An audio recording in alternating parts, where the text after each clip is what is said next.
Alors, tu sembles être arrivé à un point de non-retour dans ta vie, ou en tout cas, tu as cette sensation qu'en fait, tu ne peux plus retourner en arrière.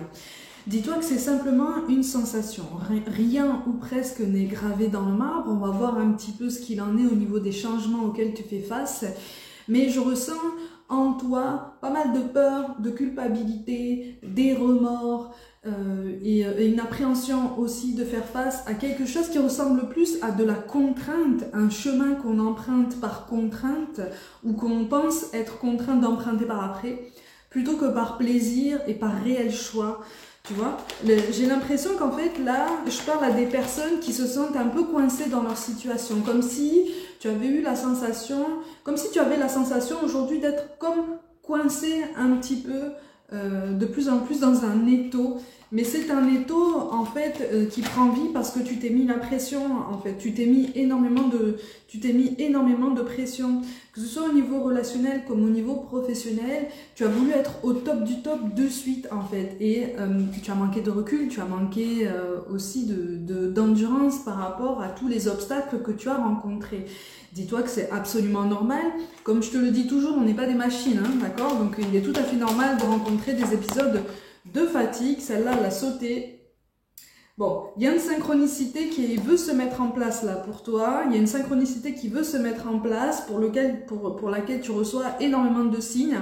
Il y a un blocage là pour l'instant. Il y a un ralentissement parce que pourtant elle est synonyme de succès. Elle est synonyme vraiment d'une remontée, d'un rebond, d'une reprise en main en fait de tous tes projets, toute ton existence et tout ton mieux-être en fait. Mais pour l'instant, tu es malheureusement trop conditionné par le fait que tu n'y arriveras pas, que tu n'as pas les épaules pour ça, que tu n'es pas digne de ça, que tu n'es pas légitime de tout ce changement. Ok? Pour certains d'entre vous, il s'agit d'un changement au niveau personnel, donc peut-être la nécessité de passer un cap pour soi-même et pas forcément avec quelqu'un. La nécessité aussi d'affirmer ses idées par rapport à quelqu'un qui a potentiellement essayé de te faire entrer dans une case en appuyant sur tes peurs, ta peur d'être abandonné. Là, il y a un gros changement qui se met en place en toi, mais comme tu ne t'attendais pas du tout à ce changement et à ce sursaut, c'est quelque chose qui te fait peur, ok? Mais on te dit que c'est quelque chose de vraiment bénéfique pour toi. Au niveau professionnel, d'accord. Au niveau professionnel comme au niveau personnel, on te parle d'un effet accordéon, si tu veux, comme si tu avais essayé de nombreuses fois d'avancer, de prendre des décisions, de prendre la parole en fait pour exposer tes idées, exposer ton mal-être, parce qu'il est vraiment question ici d'un mal-être qui a une solution, hein, d'accord? Mais c'est comme si au dernier moment tu avais reculé ou comme si quand tu avais commencé à formuler un petit peu ce que tu ressentais, la personne en face de toi, au travail comme à la maison, avait balayé ça d'un revers de main comme pour dire bah c'est bon, c'est pas grave. Sous-entendu, tu devrais réfléchir comme moi, c'est beaucoup mieux en fait, c'est beaucoup plus confortable et sous-entendu, tu auras moins de soucis avec moi. Sauf qu'à un moment donné, on a chacun notre personnalité, on a chacun notre histoire, on a chacun notre sensibilité, et puis on est chacun légitime de prendre toutes les décisions qui nous appellent vers un mieux-être. Hein, parce que être dans la complaisance, entrer dans une case, coller à une étiquette, ça va à un moment, ça peut être sécurisant pour beaucoup, hein, ça peut être sécurisant pour beaucoup, mais quand on prend conscience de la magie de l'instant, quand on prend conscience du mouvement perpétuel dans lequel on se trouve, l'adaptation permanente est juste ultra nécessaire en fait, hein, tu vois. Pour certains d'entre vous, le contact est rompu avec quelqu'un qui est vraiment une personne qui fonctionne en miroir par rapport à toi. Alors, soit c'est cette personne, soit c'est toi qui es dans la lutte, mais je te ressens toi davantage dans la lutte pour essayer de continuer ta route, pour essayer de te dire non, ce lien n'existe pas, non, ce lien ne peut pas exister, il ne peut pas être aussi puissant. Les énergies sont interchangeables, je te le rappelle, en majorité c'est toi que ça concerne, ok? Mais voilà, et même au niveau professionnel, c'est comme si tu te disais non mais c'est pas possible en fait, on me conseille pour aller sur ce train-là, sur ce trajet qu'on m'a indiqué. j'ai toujours suivi les indications, je vois pas pourquoi je changerais de trajectoire, parce que ça appellerait à plus d'indépendance, ça appellerait à plus d'autonomie, ça appellerait à une solitude. La solitude me fait peur, parce que ça me ramène au fait d'être ramené à moi-même, voire à l'enfant que j'étais. Donc on est sur une blessure de l'enfance qui est extrêmement remuée ici et qui est alimentée par le mental. D'accord? Attention parce que tu n'es pas une machine, encore une fois. Là, de ce qui ressort ici, pour beaucoup, je ressens des personnes qui ont encaissé énormément de choses, qui n'ont pas forcément été exemplaires non plus. Je te le dis toujours, on n'est pas là pour être exemplaire, on n'est pas là pour vivre une existence absolument sans faute, sans vague et sans rien du tout.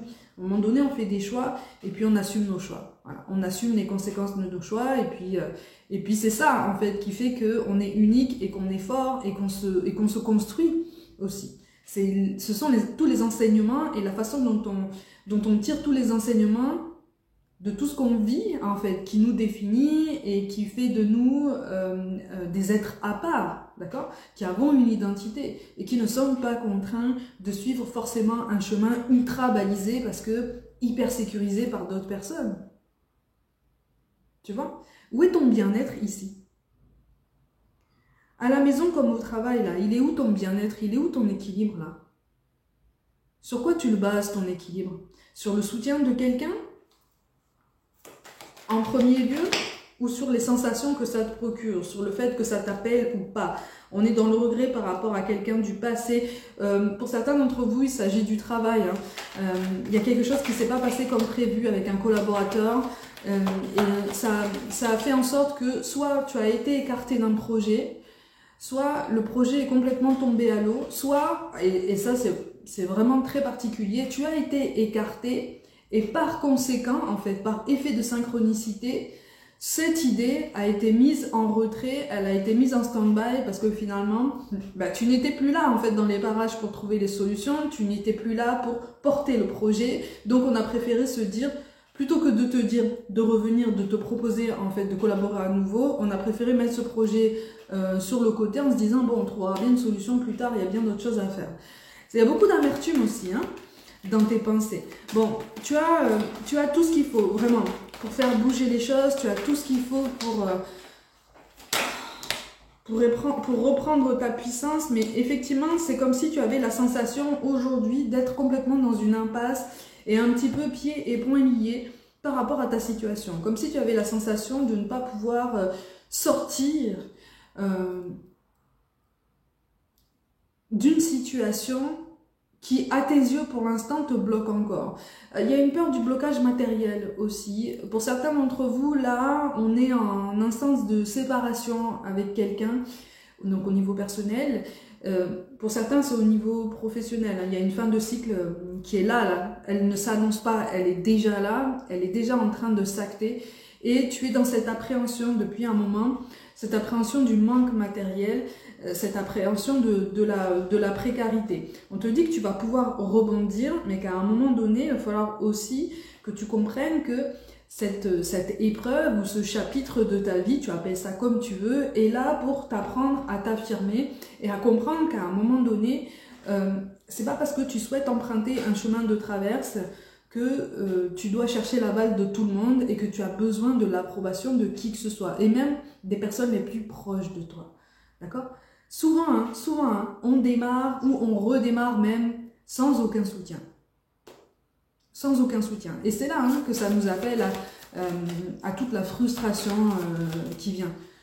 C'est là aussi qu'on peut faire naître une plus grande détermination parce qu'on se dit, ok, personne ne me suit, personne ne me comprend, je ne suis pas là pour qu'on me suive tout le temps, je ne suis pas là pour qu'on comprenne tout le temps mes choix là. Tout ce que je veux, c'est être bien.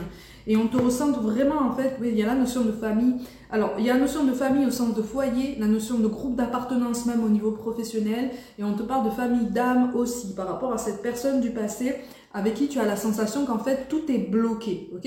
Mais là, tout est bloqué de façon temporaire. On te dit cette situation prend racine dans un événement douloureux en relation avec un membre de votre famille. Qu'est-ce que je te disais tout à l'heure? Nous pouvons vous aider à la comprendre et à l'améliorer. Du fond du cœur, visualisez une lumière bleue apaisante avec de nombreux anges autour de vous, de cette personne et de l'événement. Soyez réceptifs et laissez-vous gagner par la paix et donc par la confiance. Reprends confiance en toi, les choses sont en train de se mettre en place pour toi.